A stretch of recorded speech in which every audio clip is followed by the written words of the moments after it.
Hello and welcome. I am your host, and this is 35 Fox Talks. Today we launch our multifunctional kill web series to help the community gain insights into targeting.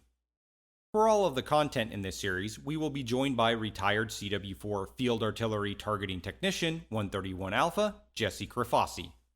I have 20 years of all-source intelligence experience, and he has 28 years of heavy metal slinging experience. Between the two of us, we just might help you clear away the confusion of buzzwords and the continually changing concepts to see what targeting is all about. That or we'll put you to sleep. Either way, it's a win. In today's episode, we work to define what the hell is meant by the phrases deep fires and deep sensing. It is all the rage when talking about the next generation of intelligent sensors and ammunition. But when we get past the sales pitches and back under canvas in the field, we're left with these questions. Is a 155mm howitzer round traveling 30 kilometers deep? Is a rocket from a fires brigade traveling 90 kilometers into the enemy's rear area deep? Is a drone that can fly 200 kilometers behind enemy territory deep? Is an imagery satellite that can snap a picture of just about any place in the world deep? If so, we've had these capabilities since the 1980s, so what is behind all of this incessant talk about the need for deep fires and sensing if we already have it? Now, before linking up with Jesse and answering these questions, we should tell you why you, the 35 Fox or leader of 35 Foxes, should care.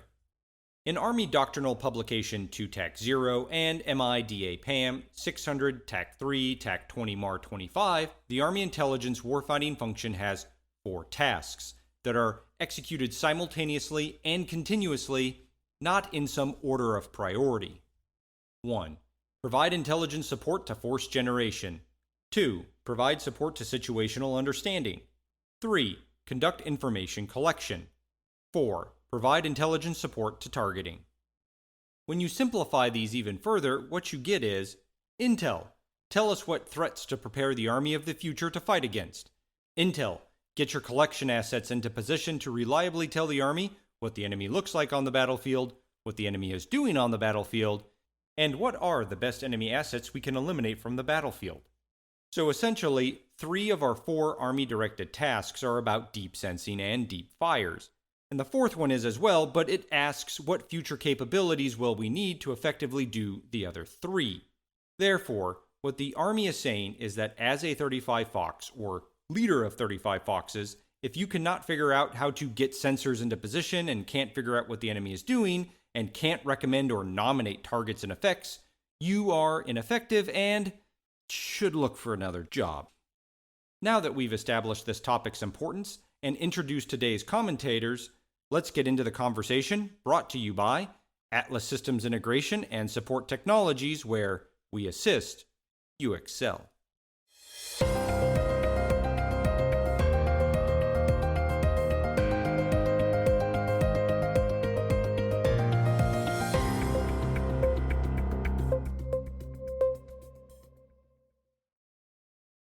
Hello, Foxes. I'm Garrett for Intel. And hey, how's it going today? I'm Jesse Crafassi, and I'm, no kidding, a field artilleryman. Well, hello, Jesse. Thank you for always being available and working to give back to the community. We wanted to have this discussion on the terms deep fires and deep sensing in order to remove some of the myths and misunderstandings that have developed around them. Based on our earlier conversations, I think it's safe to cut to the chase and say nothing has changed. There's no real innovation and nothing truly new here. And if you look back at the Army of 2003 and prior, this was all business as usual, right? Yeah. So first of all, thank you so much for having me, and I'm really looking forward to engaging with the Fox Talks audience. And big fan of what you're doing here and what we're all doing together. So yeah, let's talk about deep fires and deep sensing and all the what's new again was old and what's old is now new again terminology and get into it. So when we talk about deep fires, right, what we're really talking about is the ability to project effects, both lethal and non-lethal, very far forward, past our technical level echelons, past our brigades, mobile brigade combat teams, the forward line of troops. And really what we're doing is we're shaping the battlefield, shaping the environment in order to create conditions that are favorable then for follow-on operations. Now at the tactical level, at the brigade level, this isn't really rocket science, right? And we've been doing this for, as you alluded to, a very long time. And so if we're going to create fires as shoot munitions, whether it's lethal munitions or whether we're going to create non-lethal effects through capabilities such as jamming or cyber effects or some other thing that doesn't result in something going kaboom, right? What we're really talking about is attriting enemy formations or reducing enemy capabilities in future time, right? Because what we want to do is, based on the conditions of our operational tempo, if we want to have a direct fire engagement 3 days from now, well, then we want to be conducting those operations that are going to create those effects today, right? And that's ultimately what we want to do, because we're creating favorable conditions. So when our maneuver brothers and sisters get up there, they hopefully walk over a bunch of little dead bodies instead of people actively trying to shoot at them or kill them back, right? So that's really what we're trying to do. And like you alluded to, it's nothing new. We've been doing this for decades, right? So. And you brought up multiple times before, back in like Desert Storm and the invasion of Iraq in 2003, air-land battle. The Army had this down pat for deep shaping operations. Right. So when we go back into the Wayback Machine, right, and that's even kind of way back for you and me. We're not quite that old, right? We're not skeletal yet. But when we were in high school and we were watching this on, I think CNN first just came out, right, on cable, or maybe I was up there on the roof line tilting my dad's antenna so it would get the news, right? What we saw was an air-land battle, which was really the capstone epitomizing doctrine of being able to enable ground forces and air forces to create these synergistic fires and effects, right? I mean, the Army was responsible for using its long-range missiles, and yeah, they had ATACMs even back then. They've been around for a while. With the Air Force's surface or air-to-surface, weapons delivery capabilities through air interdiction, close air support, um, SCAR missions, and so forth and so on, they were able to really create these synergistic effects where it essentially overwhelmed the adversary, right? And it was multi-dimensional, so it couldn't easily be neutralized if it was one-dimensional, right? So if you just try to go in there with air threats, with air assets alone, if you had a robust ADA or an IAS capability, you could defeat it. Because again, it was one-dimensional. So really, what we're doing today is we're expanding that concept into more domains, right? So if we have the air domain and the land domain, which was the capstone doctrine of air-land battle, multi-domain operations is now bringing in what we already know to be the cyber domain, the electromagnetic spectrum, that domain, and also leveraging maritime capabilities. So we're bringing the maritime domain and space capabilities. So now we're bringing in the space domain.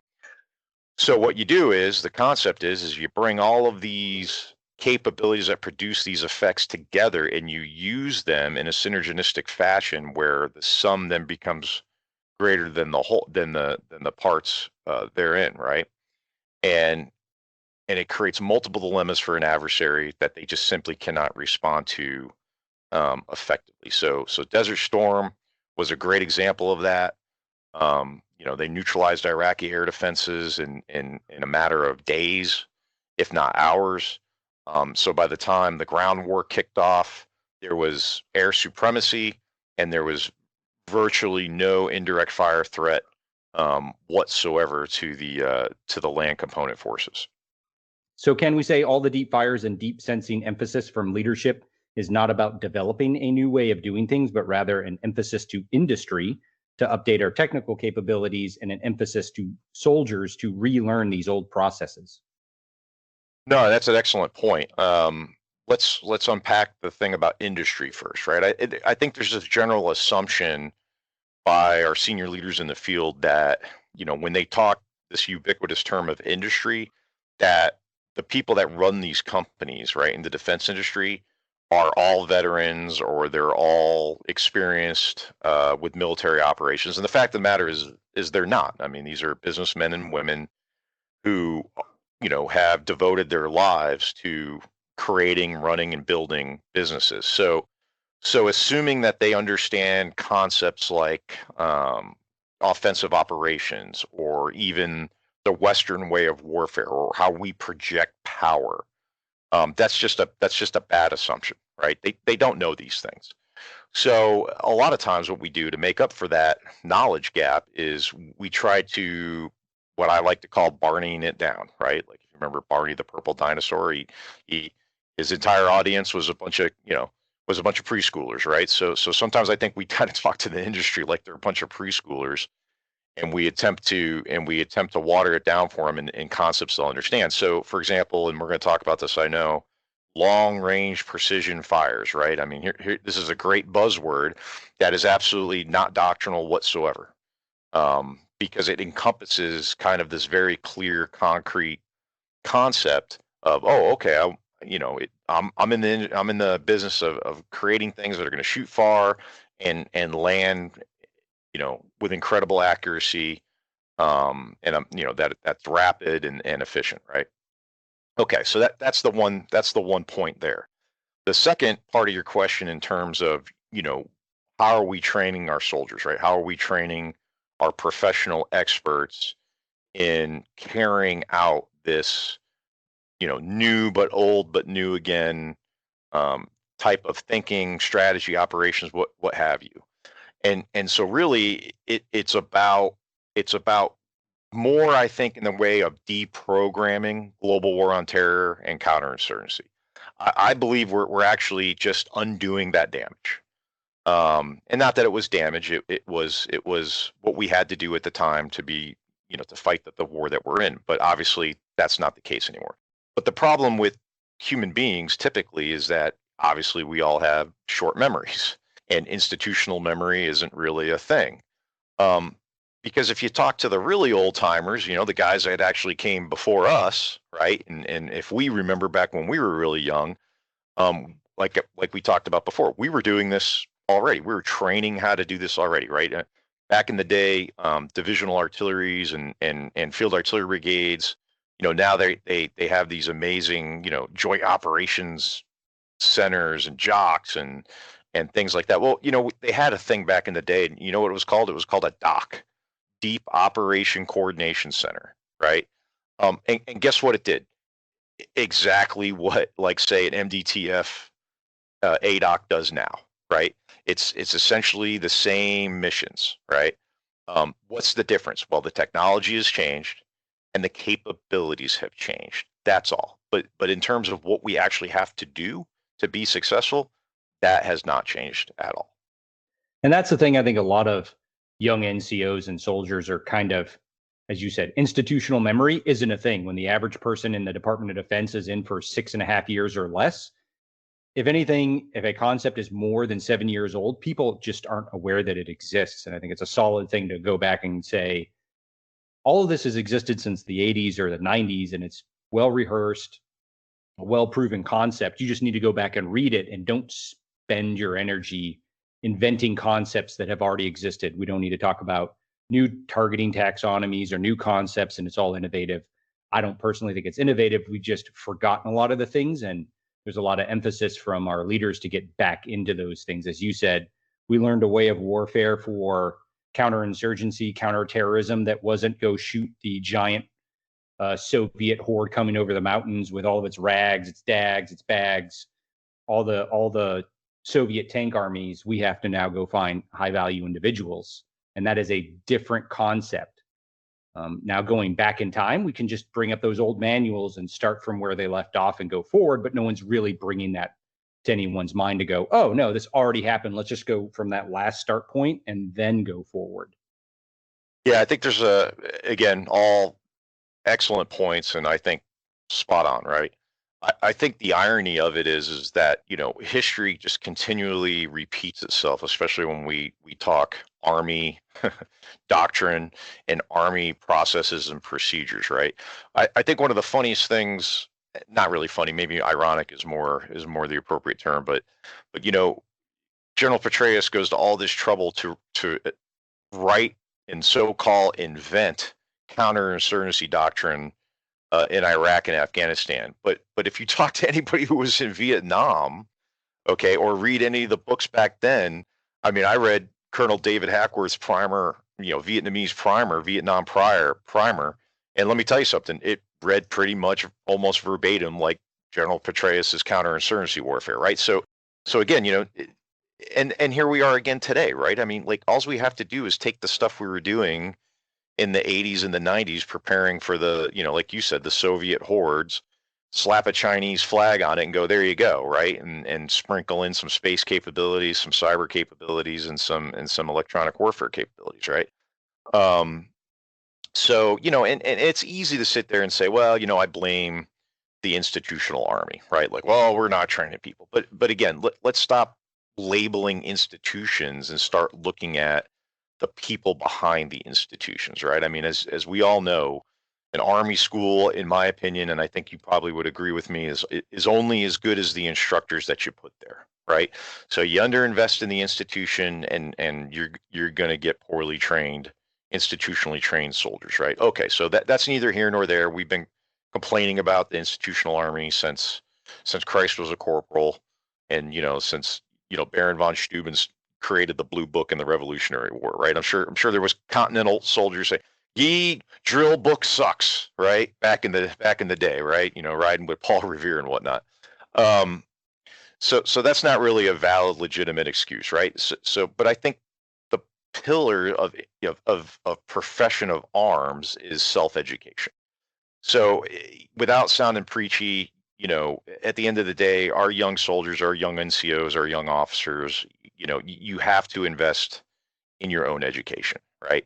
You have to read, you have to read doctrine, and if you're an intelligence analyst or you're a targeting analyst, you better be reading the enemy's playbook, right? And it's not like there's not resources out there, right? TRADOC G2 is a tremendous resource. I'm a huge fan of the products that they put out. And they've got some super smart folks there with PhDs, writing this stuff up that are, getting it from the CIA and DIA and whatnot. So couldn't agree with you more there. Yeah, there's a million rabbit holes we could go down there, but not to get stuck in the reviewing history and talking about all of the schoolhouse problems. Right. Let's get back onto what currently is unfolding. And I guess that goes right into this question of how does the fires community define deep fires?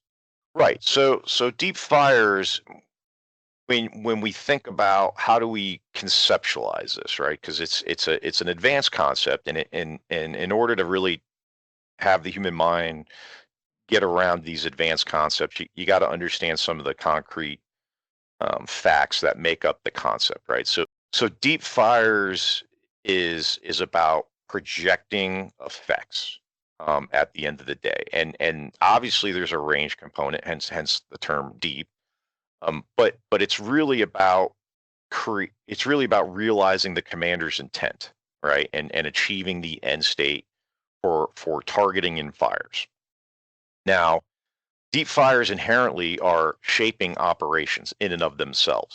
So if you're sitting at a division, you're sitting at a corps, heck, if you're even sitting at a brigade combat team, right, and you're sitting here and your fires planners or your fires and intel planners are talking about deep deep fires, and you're planning as an operation. What we often fail to realize is that translates into a firing task or a tactical task down at the firing battalions and the firing batteries.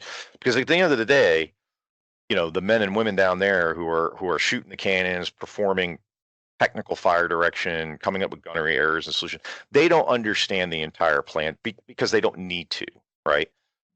Their job is to execute the missions that are given to them, make sure that the munitions that they fire, the rounds that they shoot, go exactly where the planners tell them they need to go. It's really that simple. So while we may consider it an operation, they consider it a task or a mission, right? And ultimately, deep fires is about intent and effect for shaping operations that need to commence in time and space prior to the commencement of a direct fire engagement. And what I really want to highlight is that last portion that you said. There's a lot of circumstances that I've been in, especially in junior staffs, where there's this fixed concept. Hey, deep fires is anything over 300 kilometers. It's an arbitrary number. Well, it's not arbitrary, right? It's associated with ATACMs. So their question is, hey, deep fires is anything that is past Gimlers and is at the max range of ATACMs. Also, deep fires is anything that's 96 hours out because, right, we're tethered to the air tasking order in our mind from the old AirLand battle. So in time and space, we get these fixed concepts in mind. So that means that only a division can do deep fires because it has the ATACMs, it has the time and space and staff to work. And you're like, that's not necessarily it. Deep fires is whatever it takes to shape the adversary, as you said, before physical engagement. How do you get the adversary to come off of their own timing and tempo, disrupt their own logistics? And that can be anytime. Maybe you just find something out and 48 hours out, you disrupt it. Well, okay, you did a deep shaping operation relative to your capabilities and relative to what the enemy was doing and when you discovered it. And let's look at the Ukraine news thing that came out with, what was it, Operation Spiderweb? There was a deep operation that, according to what the Ukrainians told the press, that was 18 months, 18 months of preparation to get all of these drones in there to do attacks all the way into Siberia. So yes, well beyond 300 kilometers, but a year and a half, that's an uber deep shaping operation. So time and range are relative to your echelon and what your organic capabilities are at, and the amount of planning you're trying to do and are able to do to destroy the enemy. Bottom line, it's not a fixed number. Don't let anybody tell you deep is 96 plus hours out or deep is greater than 300. It's about what you can do to change the enemy before you engage with them physically in that battle space. Yeah, precisely. And so you're dead on in your thinking. And so what you've highlighted here is this fundamentally flawed logic in the way of most planners' thinkings for fires and effects. And you said it right up in the front where you said, well, I have X weapon or Y capability, and I associate that with a particular timeline or range. So I want to use X or Y capability or weapon. Now let me go find something to use it against, right? This is absolutely ass backwards. Okay. What we don't do is we don't go, well, I have a weapon. Let me figure out how or where to use it, right? Well, guess what? We did that a lot in Iraq and Afghanistan. And then at the end of the day, when we were trying to go through one of the most important phases, if not the most important phases of targeting, the assessment, we couldn't execute assessment at all because we had never established the why we're going after a target up front. I mean, we could always have said, well, we had 30 ATACMs and we wanted to shoot 30 ATACMs, and that's why we targeted the way we targeted. Well, we all would have been fired and thrown out of the room, and rightly so. The point is for deep shaping operations, and with your user case with the Ukrainian successful Ukrainian deep strike, right? They knew what they wanted to do up front. They knew their targets. More importantly, they knew what they wanted to cause an effect, right? They were looking for a specific outcome, and then they worked backwards off of that. And the fact that they took 18 months to plan it, that they infiltrated, they conducted all these separate and distinct infiltration ops. I'm sure there was an element of military deception that went along with it, probably several ruses in order to achieve the strategic surprise, right? All of this was a comprehensive plan that had multiple small operations, but when you package it all together, it was a deep shaping operation, right? So that's the fundamental takeaway here is don't think in terms of, well, I have a weapon that has this range, so how do I need to get after it? Make the weapons fit your targets, not vice versa. And so yes, try to resist the urge to slap a range ring down on a map and go, hey, anything past this ring or that's deep, and if it's beyond 72 hours, we have to send it all the way up to the air component to get an air support mission request in. So that must make it deep, right? No. What makes it deep is the intent and the effects that you're trying to produce and the scope and the scale of it. So now I want to ask, because everyone has acronyms and buzzwords, are over the horizon targeting, beyond visual range, and long range precision fires synonyms for deep fires? Well, essentially, yes. And so when we start talking, joint buzzwords and terminology, and you start getting at these echelons at the land component, the ASCCs, right? The Army Service Component Commands, and certainly at the combatant commands, you'll have the other services come in and they'll use all of these, great catchphrases and buzzwords, and really they're just articulations of techniques. Like we talked about many times, long range precision fires is not a doctrinal term. It doesn't mean anything other than a concept that people can get around. What we do. So say I'm a field artillery brigade, and what is my doctrinal mission? Well, the mission that sums that up, whether it's over the horizon targeting or long range precision fires, is actually called strike. A strike mission, which is actually found in the ATP 309.24, which is Field Artillery Brigade Operations, which I would reference handily in lieu of for, like, say, a multi-domain task force or a theater fires command until their doctrine comes out of draft review or pre-decision and actually gets published. But the bottom line is a strike mission is an operation in and of itself, right? It's not some random call for fire. Hey, this is me, adjust fire over, right? Like that's not what we're talking about here. We're talking about a deliberately planned operation that synchronizes resource and capabilities in time and space to include what our intel analysts need to do for us, which is target acquisition, functional characterization, validation, vetting and validation of targets, right? And then actually executing it on a fixed timeline, right? And maybe it's typically they're linked with other supporting operations as well. But over the horizon targeting and long range precision fires, it sounds great to the joint force who don't necessarily know what artillery strike means, right? I mean, why would they? Heck, most of our guys don't even know what that means, right? And we expect the Air Force and the Navy to get that? No. So they're no different than the Army, right? They create words of the day, I like to call them, or commanders critical word languages of the day, right? Like, whatever they can think of, because it sounds neat and refreshing, and it's quote unquote innovative. So they're just as guilty of it. But at the end of the day, deep fires, deep shaping operations, artillery strike, these are all essentially the same thing. Yeah, in an earlier conversation we had, the Navy favors over the horizon because we got it. If you're a Navy guy, the ocean's not flat. There's waves, things move. Right. I got it. But relative to an Army person, you don't have surface ridge lines. All the mountains are underwater. You don't have undulations in terrain apart from the waves. So over the horizon is a means of defining, as a surface warfare combatant, hey, look, there's the horizon. We're going to shoot beyond what we can see. Like, oh, got it. Well, range is a real thing here, right? And so let's be candid, right? When it comes to thinking in terms of affecting targets at range, the air component, which I lump in, naval air capabilities, obviously United States Air Force, and also Marine Corps air assets, right? I lump them together as the air component. They think in terms of nautical miles, right?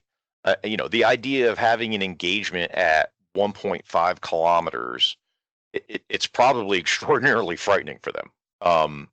And so they're just not comfortable, fighting in close ranges, where we in the Army, that's, especially in the field artillery, that's very typical for us. I mean, heck, we use 60 millimeter mortars in indirect fire, engaging targets at 500 meters, for goodness sakes. That's depending on the terrain, that could be typically a direct fire engagement, right?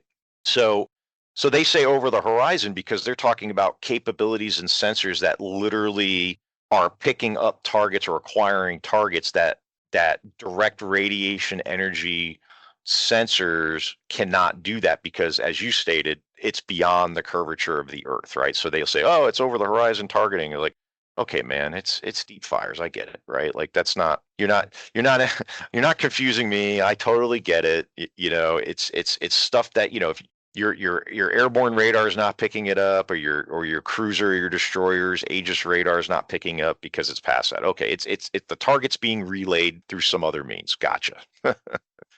Yeah, I've made the joke to 35 Foxes. Like, again, going back to deep shaping is a mental mindset of what you're trying to detect and the effect you're trying to hit, because a 120 millimeter mortar shoots over the horizon. So let's be real.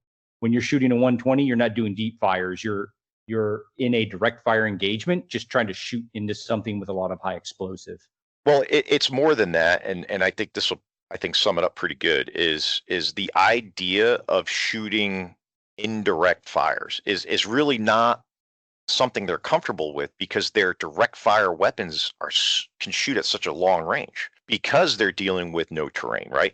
So we'll have an FO calling in targets a click and a half away, right? I don't need to see the target. Artillerymen, mortarmen, they don't need to see the target, right? They're just going to say, oh yeah, okay, he's giving me the coordinates, he's giving me a target description, that's all I need, and we're going to start slinging lead, right? Well, if I'm flying an F-18 and I'm in the middle of the ocean and I've got a missile that's going to go 20 some odd nautical miles, right? Well, that's still a direct fire engagement for me, right? Like I may be using my sensors to acquire the target, but at the end of the day, it's a direct line of sight for that weapon, for example, right? And maybe that's an oversimplification, but so when they're talking over the horizon targeting, that is no different than indirect fires as far as from a process and workflow perspective. So it's the same thing. They're just not used to it. That being said, what's the main reason the Joint Force, the Navy, and the Air Force view deep fires differently than the Army, since we're on that vein of thought right now? Yeah. So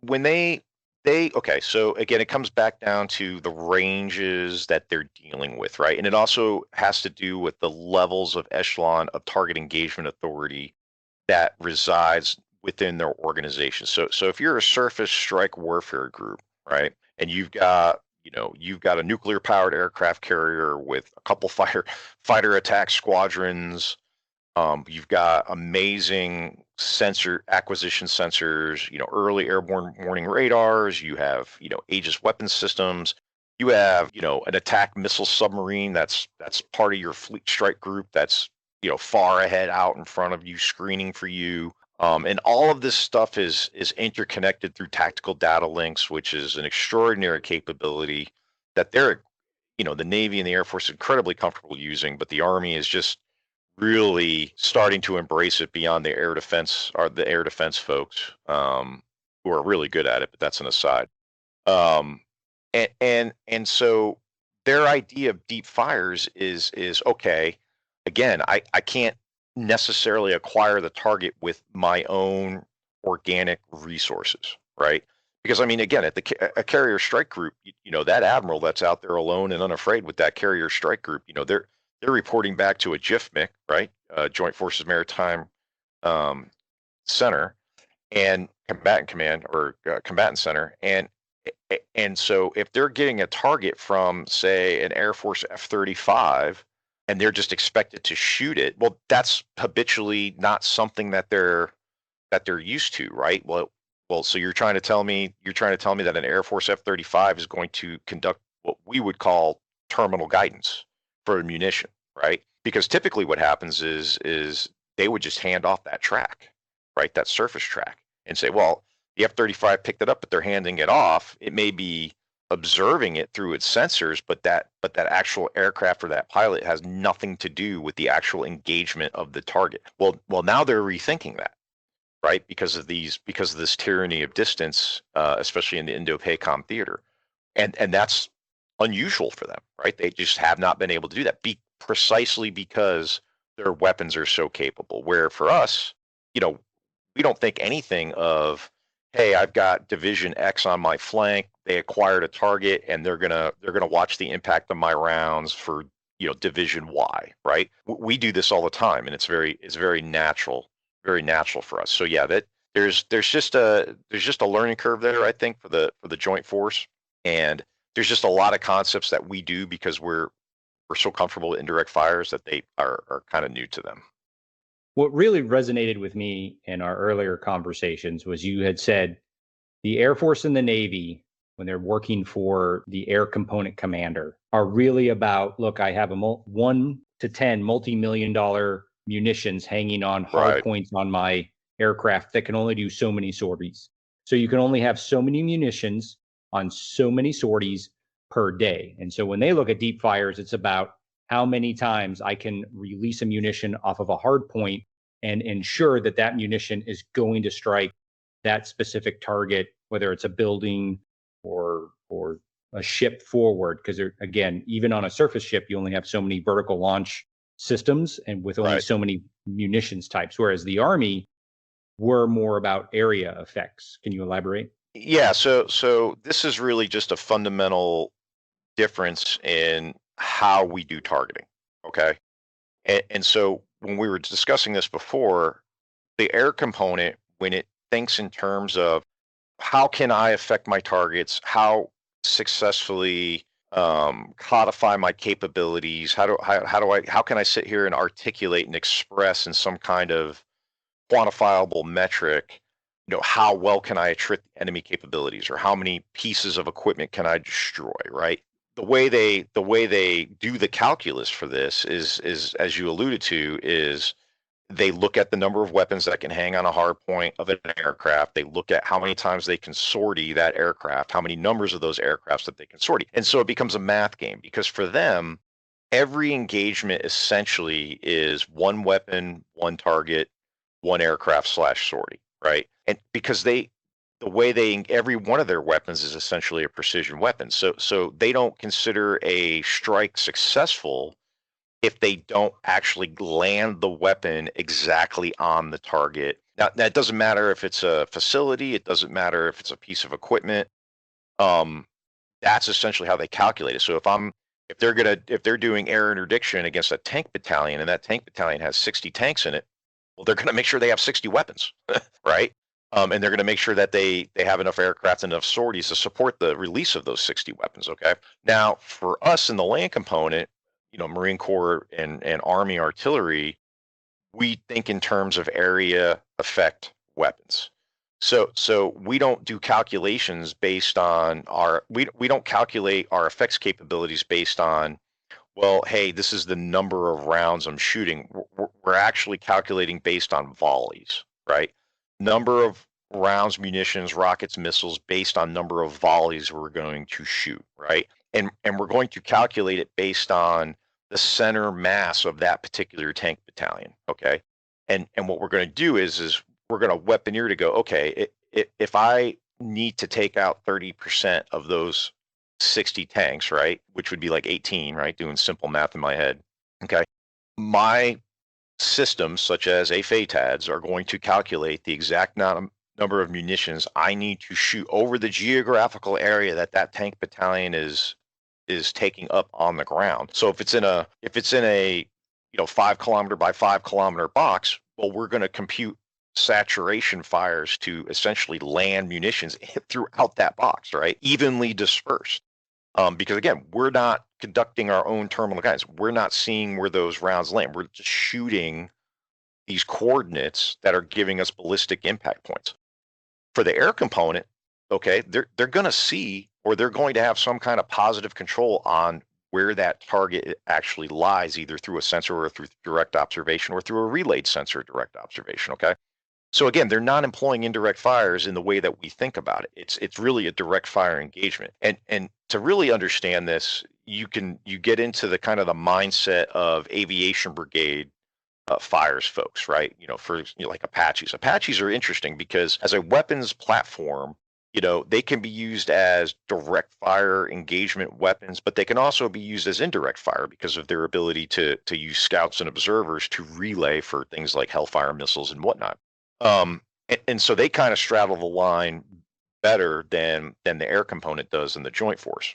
But ultimately, it's just a fundamental way in which we think. And the Army's targeting methodology, it's we target units and organizations, not necessarily individual pieces of equipment. The pieces of equipment define what those organizations are, right? And then what we do is we weaponeer against really strength and quantity of that equipment or those types of personnel in those organizations. Air component, they look at the specific individual piece of equipment or the specific facility, they weaponeer against it, and it's a one-for-one kind of calculation in their head. So again, just two fundamentally different ways of looking at this. And I'll bring up, I had triggered you at one point by saying, well, I think the joint force is also capable about hitting moving targets, whereas the Army, Right. we just do coordinate seeking. And if that sucker moves, then we're just out of Schlitz. And you were like, Yeah. no. Yeah, that gets me fired up, right? Because I've heard that too. And it's borderline and like put me in the room with a Navy guy that says that, and boy, I'm gonna have a lot of fun taking them apart, right? So it's completely false, right? This idea that field artillery cannot hit a moving target. First of all, we do this every day, right? You know, our forward observers are sitting out there on some hill right now in Fort Sill, okay, calculating what we call time on target missions, okay? What we have to understand is that, you know, because the Joint Force has, and if you could say it like this, is they have better weapons or more interesting weapons or more capable weapons where essentially they have seeker heads, right, on their warheads that allow the munition to self-correct, right, into the actual target as it's moving. Okay, great, right? Super fancy, but guess what? Also very expensive, right? Not cheap. You know, an AGM 111 Maverick has a TV camera built into the darn thing. Okay, so you know, you want to fly a TV camera at something and then it explodes. You're like, that's kind of a waste of a good TV camera, right? But it does do that, right? Now, for ballistic trajectory weapons, okay, like artillery shells, you know, rockets and even our missiles, okay, that don't have self-correcting guidance heads on them, right? Warheads and fuses on them, okay. And if we want to engage a mobile target, what we do is we calculate where the target's going to be when the weapon is going to impact, right? That's what we do.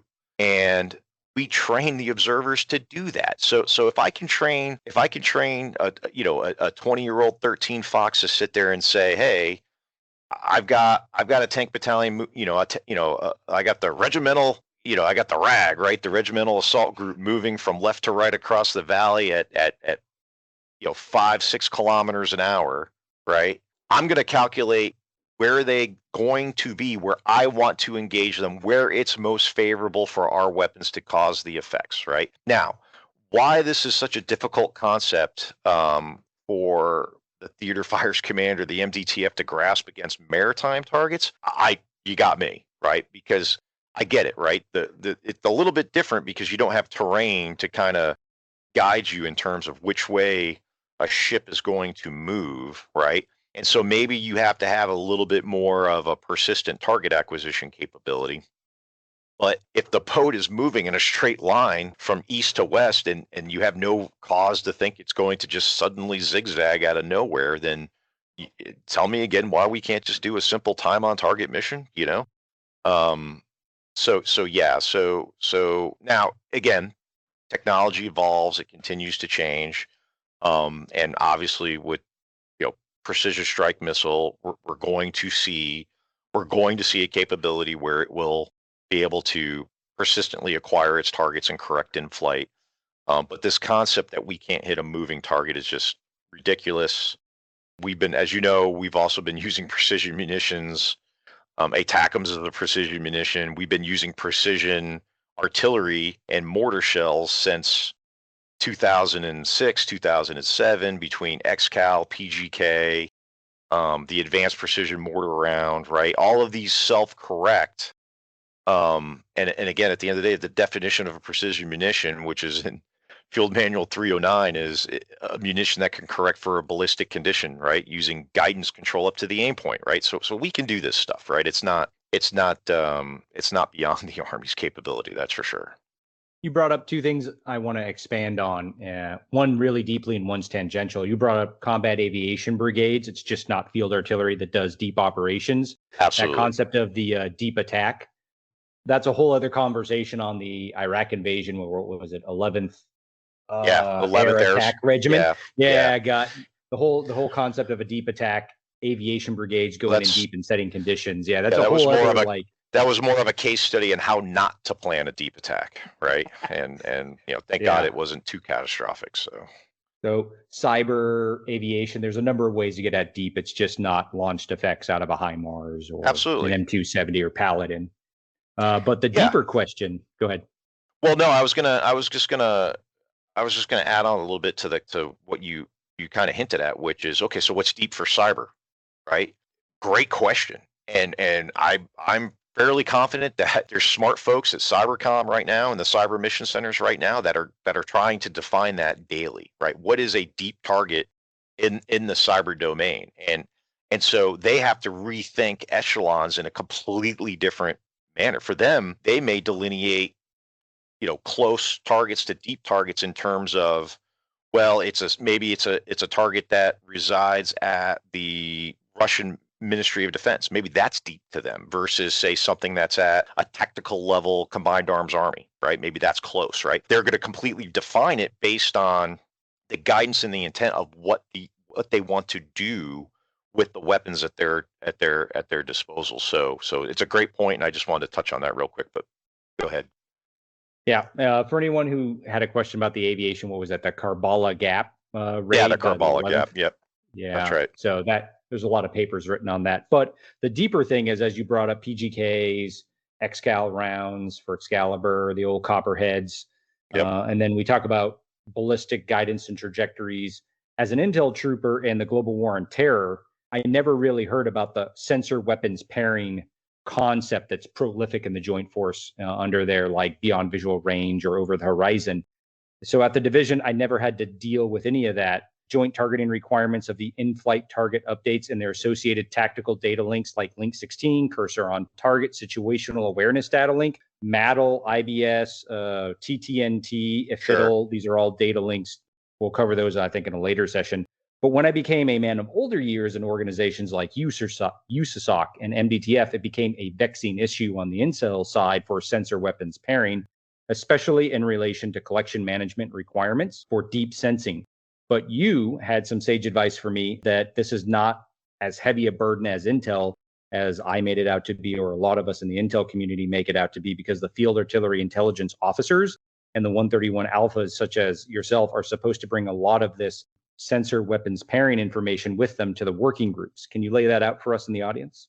Yeah, so this is another one of these things that we chalk up as lost to GWAT, right? Like, oh, I'm looking in my GWAT footlocker of tools. Where is it? Oh, it's not to be found, because we just essentially disregarded it because we thought it was too hard to adapt the old sensor target pairing standards, or not really standards, sensor target pairing techniques to a coin-based environment. And it wasn't harder. It was just not as clear cut, right, as everything was in coin, right? It was way more nebulous.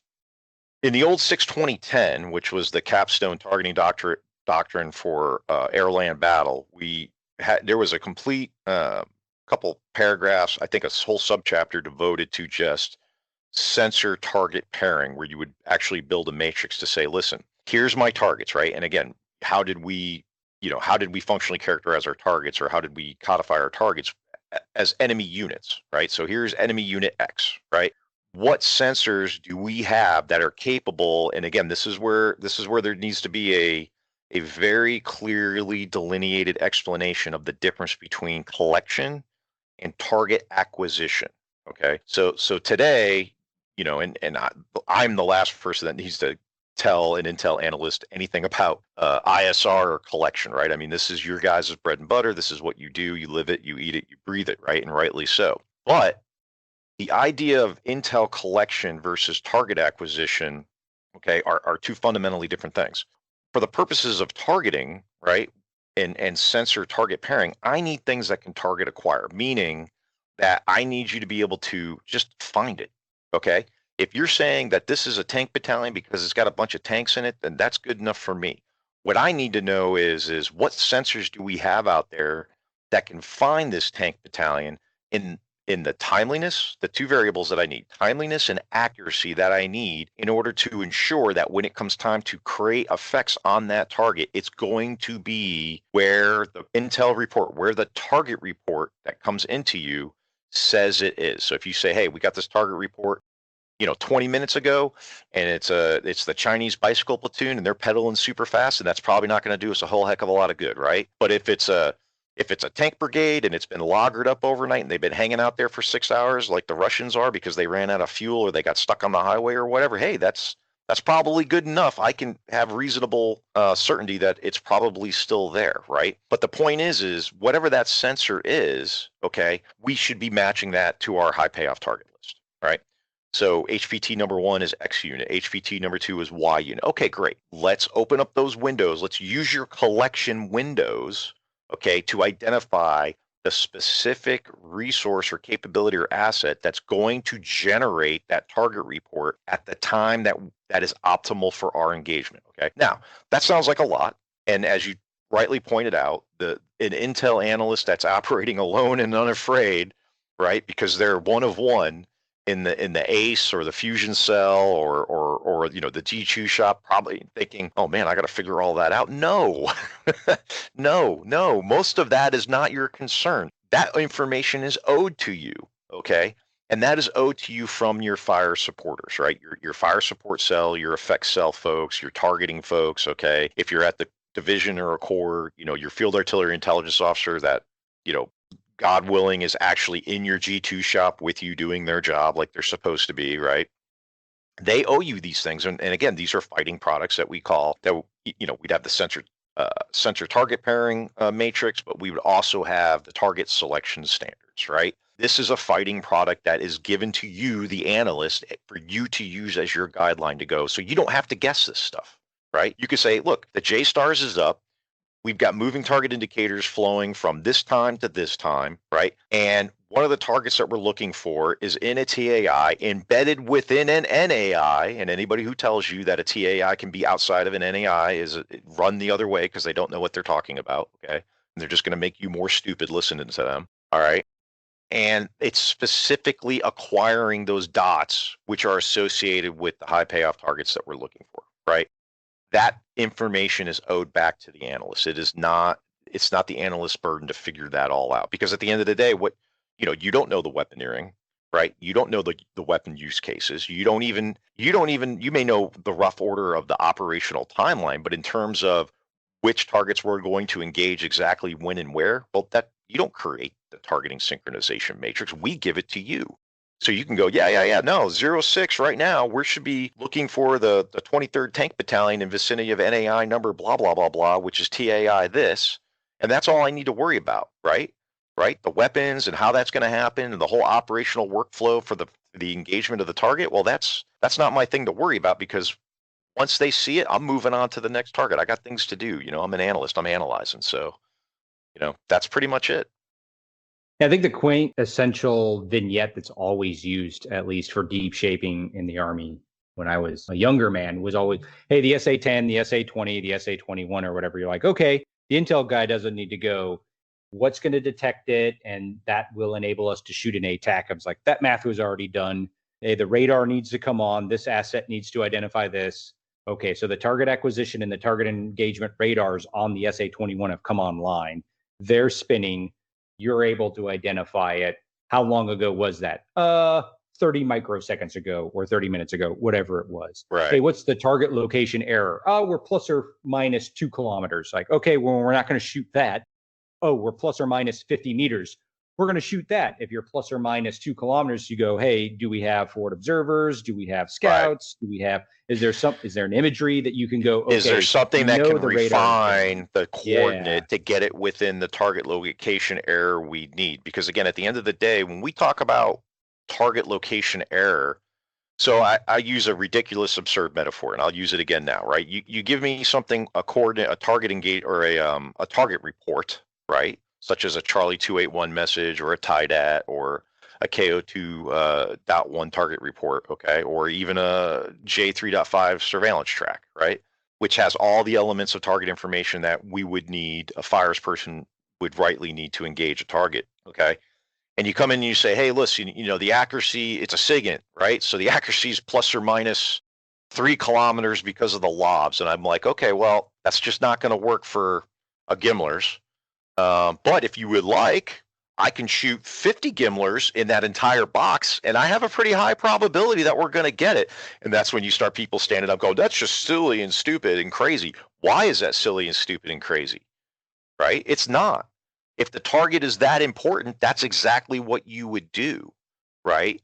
Expand this analogy to a Chinese missile frigate operating in the middle of the ocean. All right, the thing's moving 23 knots. It's moving from here to here. Okay, and we're not sure, based on its maneuvering characteristics, we're not sure if we could get one hit, one kill with one single munition. Okay, well then how about I just build a box that's the same dimensions of that boat and I lob 30 missiles and rockets in that thing. Okay, if it only takes 2 or 3 to sink the thing, well then if I shoot 30, I've got a pretty good probability of actually accomplishing that effect, right?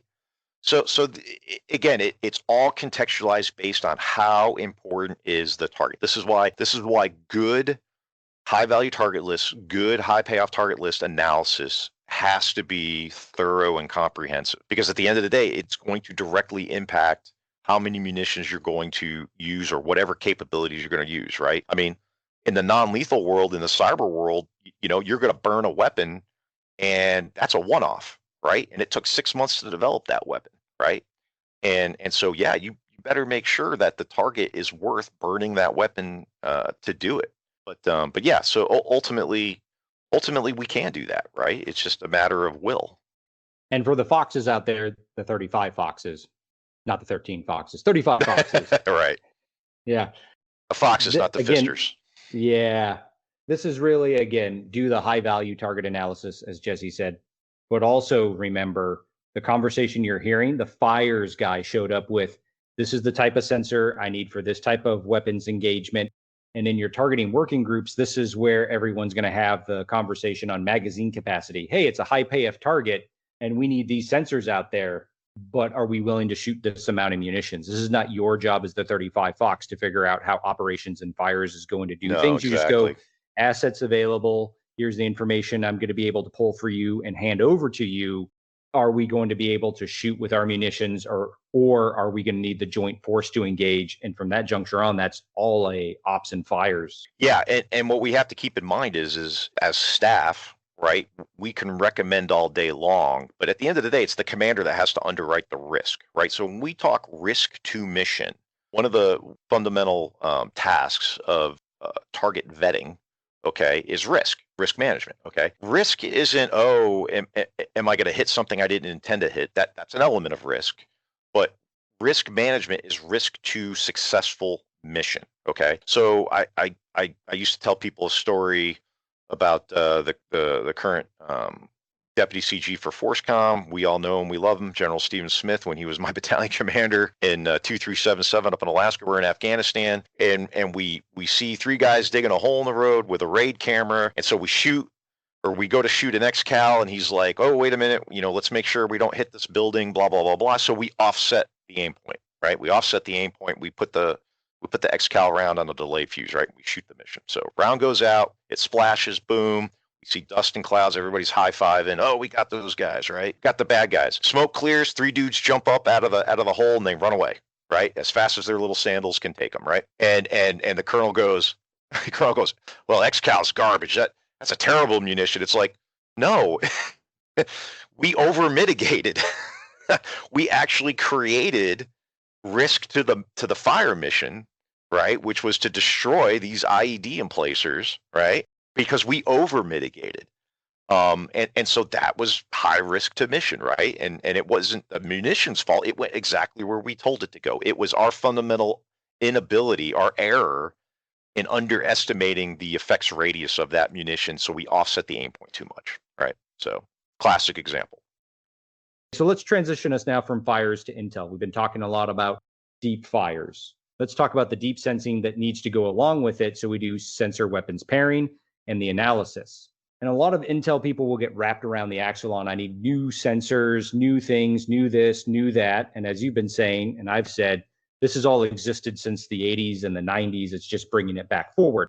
I'd like to provide an example because a lot of people are like, well, how are we going to figure out all this deep information and bring the ISR to the fires community so that they can do all the things that you've discussed?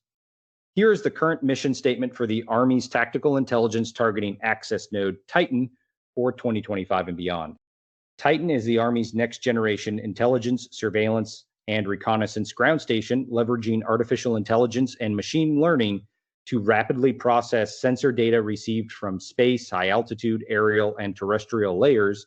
Titan will provide intelligence support to targeting and situational awareness and understanding, ultimately reducing sensor to shooter timeline and enabling multi-domain operations. We all high five. This is new, Right. renovating. But Yep. wait, all It's that the new was old is shiny. new again. It's the new Except, shiny. here's the mission statement from the 1997 and 1999 Advanced Electronic Processing and Dissemination System. I don't APEDS, however you did it, and the Tactical Exploitation System tests. Much easier. Yeah. The Army's Advanced Electronic Processing and Dissemination System is a C-130 transportable, where have we heard that before, system that supports corps Right. and echelon above corps commanders by receiving and processing intelligence data collected by national, theater, and corps sensors. AEPDS supports close, deep,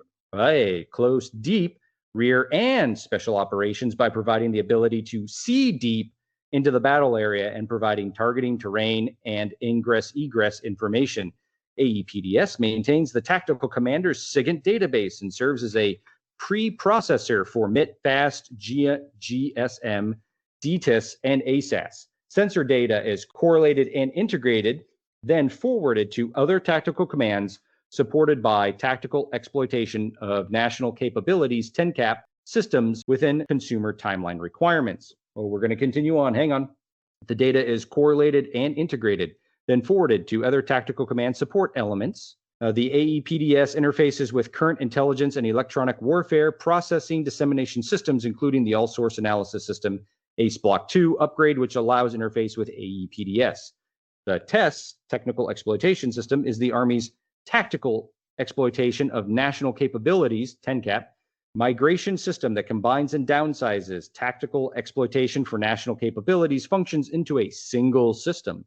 The TESS program combines the major functions of AEPDS, ETRAC, and MISE into an integrated, downsized, scalable, and modular unit that can drive on and off of a C-130. It's like an obsession in the Army, or larger aircraft. We love C-130s. It's like, hey, what's the smallest thing that we can put stuff in? C-130? C-130. Yeah, it all needs to go in there. Does it all. Hashtag That's right. M10 Booker. Never made it. Anyway, Dirty Herc. Too soon. Too soon. It will provide the commander an ability to receive, process, and exploit ELINT and IMINT data from selected national and theater sensors and receive, process, exploit, and generate timely information and intelligence for dissemination. The test will perform the pre-processor functions for all source analysis systems, ASAS. Yeah, that's U-35 Foxes. It's old. You don't have the ASAS anymore. It's called DSIGs, AIDP. There's like 1,000 names for it now. The Common Ground Station, CGS, and Digital Topographic. Name. Yeah, Digital Topographic Support System, DTIS, designed for split base operations. The tests will be capable of supporting joint and combined operations and supporting early entry operations, hashtag multi-domain operations. The tests will meet the commander's requirement for tailorable and scalable system capabilities of early entry operation and supporting contingencies from peacekeeping to all-out war. Oh, spectrum of conflict. Okay. What we were doing 28 years ago sounds a lot like what we're working to achieve now and in the future. So nothing's changed. We just keep changing the name of the system, add some AI/ML in there, but we've had it all since the year 1999. Whether we did it effectively or not is a question. Well, but deep sensing has been there since at least 1997. Well, it's not really the capability so much as the will or the desired goal, right? I mean, that's what we've been wanting, saying we've been wanting. It's just a matter of how can we implement? How can we get there? But you're right. It's the way we are, representing this as something that is a completely new concept, and we try not to be overly critical. And I'm certainly not. I am not critical of young soldiers, NCOs, and officers who they don't know what they don't know, and so unless there's a multi-comprehensive way to approach this in terms of how do we educate, how do we train, how do we retain institutional knowledge and things like that. So and while the technology certainly does give us new capabilities that we hadn't had before, I mean, the object of Titan is to essentially put in the hands of, at the tactical level, things that were previously national means, right? And so it provides access to stuff that's already out there in reality, right? It's not like we're launching a billion new sensors out there, unless you're Elon Musk, but the idea that we're giving access to the stuff that's already out there, and we're giving it at the lowest tactical level so we can actually use it, action it, warheads on foreheads from it. I happen to be a big fan of Titan. I think it's a really great capability. I think it'll as it continues to evolve, it'll only get better. It certainly does need to evolve. It's definitely not everything that it's been advertised as of now, but I would argue no technology is, right. So it'll continue to evolve. But yeah, you're right. It's the end state is still the same. It's the same thing for fires. There's no different, right? You know, I mean, we always want to shoot further, faster, more accurately than the adversary. It's just that we kind of dropped the ball on this for 20 some odd years. Not really our fault. We did what our elected leaders asked us to do. I mean, we had cannon battery crew members out there rolling around in MRAPs, right? Doing patrols and KLEs. It's not like they were all sitting on a cannon battery, right? And this is how militaries evolve. They ebb and they flow, and they adapt to the conditions that their elected leaders ask them to do. So we're just, like you said, we're back in great power competition, and this is where we are. Yeah, and I want to clarify, Titan doesn't give you access to new information. So the point of reading that long dissertation was 28 years ago. If you were at a corps or division, you had access to this kind of information. Now, Titan improves it with technology in terms of the speed, the accuracy. Let's apply a lot of artificial intelligence computation to be bigger, better, faster, stronger. But as you said, we left a lot of that kit in the global war on terrorism in a motor pool somewhere because it didn't fit what it required to do foreign internal defense, security force assistance, counterinsurgency, that's a different bailiwick of information than finding where's the 1st Guards Tank Regiment, where is the SA-20 battery that's defending high value, high payoff command posts, etc. It's a different thing. So the people that employ DTES, TES, APEDS, MIs, and all of that, the ACE Block 2, all of those people are graybeards. So, and the institutional knowledge is gone. Going back to when you get a Titan, it's not something new that you have to figure out. You can go back to TES, DTES, Contact, 10-cap. There's a lot of the TTPs that still exist that you can just pull forward into your Titan system and go, okay, when we left to go fight bad guys in palm tree groves, this is where we left off at. That was the TES and the ACE Block 2. Let's grab that literature, those TTPs, SOPs, find those graybeards that still exist in the Army in various places, and let's advance ourselves rapidly, not invent something new, and just go, let's launch from the last good known point, or the last point that we knew everything was good, and progress from there with this new technology. And that's a great point. And if I like to consider myself the master of analogies and metaphors. So if I was to gratuitously use another one, right? I would say if you look at a basic rifle marksmanship manual today and you look at one from say 50 years ago, very little, if any, has changed. Okay. Now, we've gone through several different types, permutations of small arms and rifles, but the fundamental concept is no different, right? You still got to do the same things correctly, whether you're shooting, an M4 or whatever the new hotness is now, or you're firing an M1 Garand rifle, right? Nothing's different, right? Nose to the charging handle, breath control, squeeze, trigger squeeze, proper sight picture. I mean, but why we get so, animated about trying to figure this out with especially software, but new technology, especially intelligence technology or targeting technology, right? We get so wrapped around the axle on this. It just boggles the mind why we do that. And again, I think a lot of it just goes to, we hype technology because it's expensive, and we got to get Congress to authorize it, right? Got to get them to appropriate and authorize it, and we got to get people paid. So, but yeah, I would say it's more about leveraging, understanding what the technology can do, and then applying it correctly, right? Applying it correctly. I think that's the challenge of today.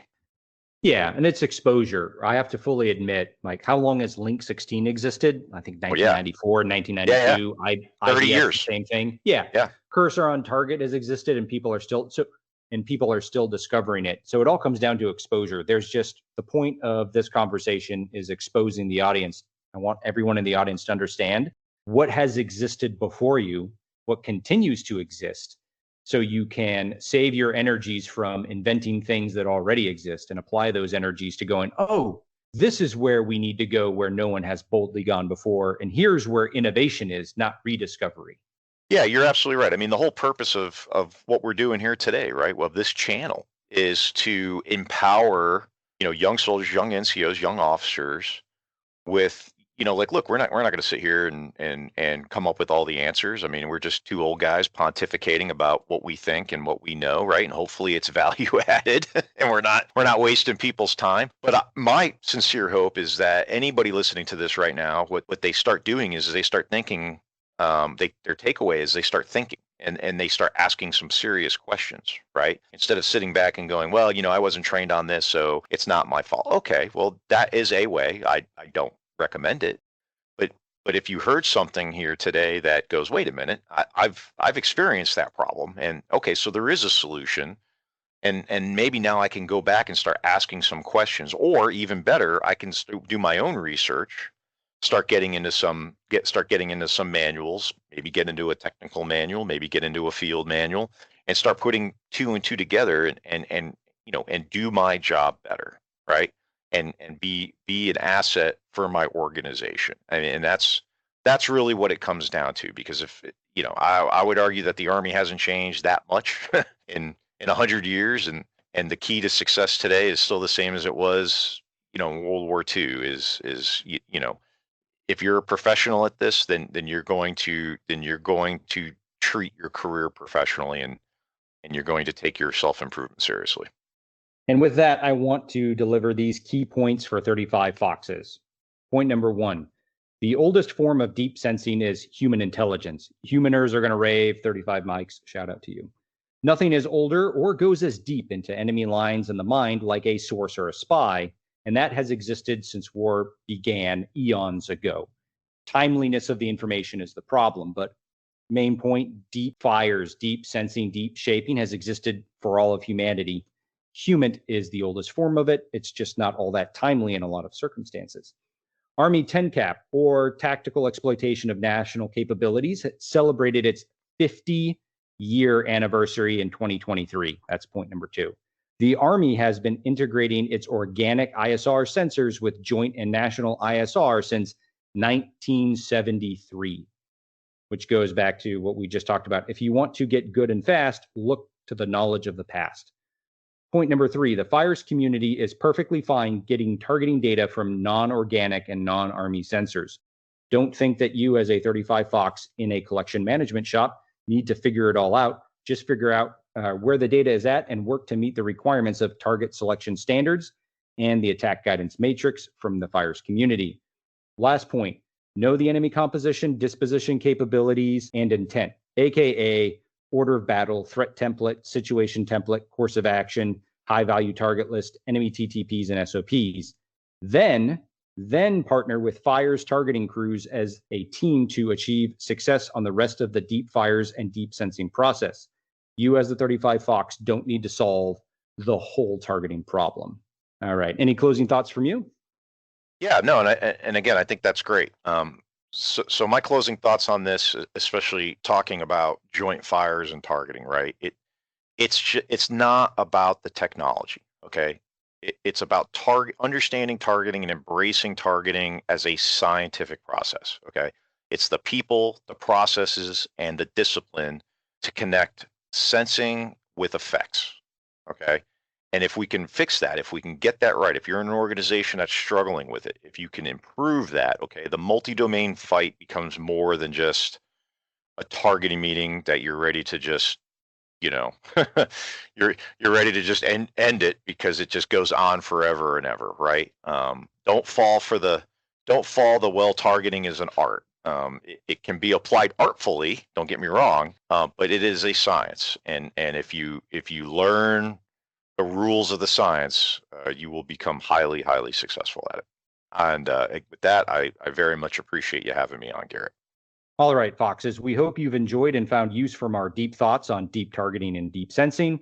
Let us know in the comments or email Atlas Systems Integration and Support Technologies on your feedback and requests. We look forward to assisting you soon.